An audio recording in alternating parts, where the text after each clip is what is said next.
Bueno, eh, este video es para explicar las medidas de tendencia central.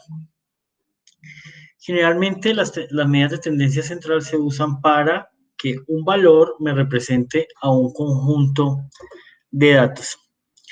Ese valor es un número. Existen pues tres tipos de medidas de tendencia central. La moda, que es aquel dato que tiene mayor frecuencia. La media, que es el promedio entre el conjunto de datos numéricos, y la mediana, que es el centro de los del conjunto de datos. Es decir, si yo organizo los datos de menor a mayor, es el dato que me queda en el centro. Aquí hay un dibujo que me muestra cada una de estas medidas. Entonces, por ejemplo, la moda. Fíjense que hay más personas que tienen esta estatura, ¿cierto? Y a esa estatura sería la moda, ¿cierto? La denominamos moda. La mediana, si yo organizo de menor a mayor a las personas por estatura, sería la estatura de la persona que queda en el centro, ¿cierto? Fíjense que esta persona es más alta que tres personas y más baja que otras tres, ¿cierto? Es la estatura de la persona que está en el centro, en este caso. Y la media es un promedio, lo que quiere decir que habrán personas más altas y más bajitas que el promedio, ¿no? En este caso, pues se toman a las estaturas de las 6 personas y se divide entre 6, ¿no? Se suman y se divide entre 6 y eso me da ese promedio. ¿Listo? Cuando yo hago un estudio estadístico, puedo trabajar los datos de manera no agrupada o de manera agrupada, ¿cierto? Generalmente de manera no agrupada es cuando son pocos datos y de manera agrupada cuando son muchos datos, entonces busco alguna manera de agruparlos. Puede ser por un intervalo, ¿cierto? Un intervalo de edad, un intervalo de peso, etcétera, ¿no? Por una característica cuantitativa que tengan los datos, ¿no? Y de esta manera no tengo que trabajar, digamos, si son 1000 datos, los 1000 datos de manera individual, sino que los voy trabajando por grupo de clase. Bueno, entonces veamos qué pasa cuando trabajamos los datos de manera no agrupada. Tenemos la media aritmética. Entonces, la media aritmética es el promedio, que significa sumar los datos y dividir entre la cantidad de datos. Esta sería la formulita. La media es igual a la suma de los datos dividido en la cantidad de datos. La mediana es organizar los datos de menor a mayor y ubicar el del centro. Si los datos son impares, entonces se toma el dato del centro. Si los datos son pares, se promedian los dos datos del centro. La moda es el dato que tiene mayor frecuencia. Entonces veamos un ejemplo. Me dan estos datos que son las notas de un estudiante durante un corte.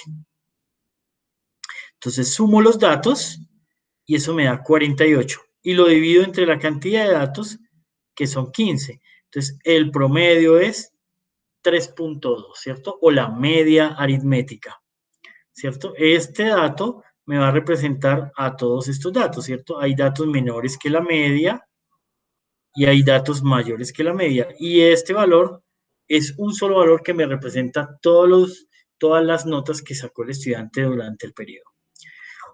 Otra medida de tendencia central, como habíamos dicho, era la mediana. Vamos a ver un caso impar, ¿cierto? Entonces, cogemos estos datos y los ordenamos de menor a mayor. El menor es 1, el mayor es 5, ¿cierto? Y los ordeno.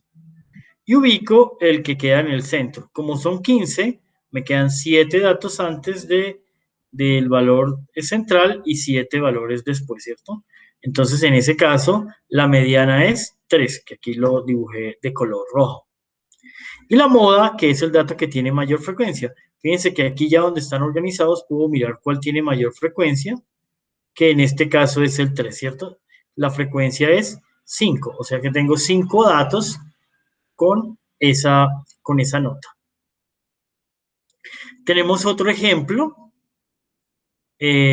para un grupo de datos par, hago lo mismo, sumo los datos, me da 52 y divido entre la cantidad de datos. En este caso, un dato más, ¿cierto? Estas también son notas de estudiantes. El promedio me da 3.25. Aquí, como es par, entonces me quedan dos datos en el centro, los cuales promedio. En este caso, 3 más 3 da 6, dividido 2 da 3. ¿Listo? Y la frecuencia sigue siendo el dato con mayor frecuencia, sigue siendo el 3, que sería la moda. ¿Listo? Listo. Ahora vamos a ver el promedio ponderado, que es otra medida. Tenemos la media aritmética, que es un promedio donde tomo los datos que tienen igual peso, ¿cierto? Como el ejemplo de las notas del estudiante y divido entre la cantidad de notas. A veces los datos pueden tener mayor o menor peso unos que otros, ¿cierto? Entonces a eso se le llama promedio ponderado. Entonces veamos un ejemplo. En la clase de matemáticas financieras, las notas del primer corte van a tener la siguiente ponderación. Trabajo 20%, evaluación 50%, exposición 30%. Un estudiante sacó 4 en el trabajo, 2.5 en la evaluación y 3.5 en la exposición. Entonces queremos saber cuál va a ser su definitiva. Entonces, como no tienen igual peso, toca usar un promedio ponderado, ¿cierto? Entonces, en este caso, tenemos la nota de 4, la nota de 2.5, la nota de 3.5 y los pesos de cada una. Y la suma del peso, ¿cierto? Y la fórmula para hallar el promedio ponderado es la sumatoria de los datos por el peso sobre el peso total, ¿cierto? Entonces, el peso total es 100, ¿no? Porque es 100%. Y al hacer la multiplicación de los pesos por el dato me da 4 por 20, 80, 2.5 por 50, 125 y 3.5 por 30, 105. O sea, la sumatoria de los datos por los pesos me da 310 sobre el peso total, que es el 100%, me da una nota final de 3.1. Entonces, esas son las 4 medidas de tendencia central que vamos a ver en este curso de estadística descriptiva. Espero que les haya gustado la explicación. Nos vemos en otro video. Hasta luego.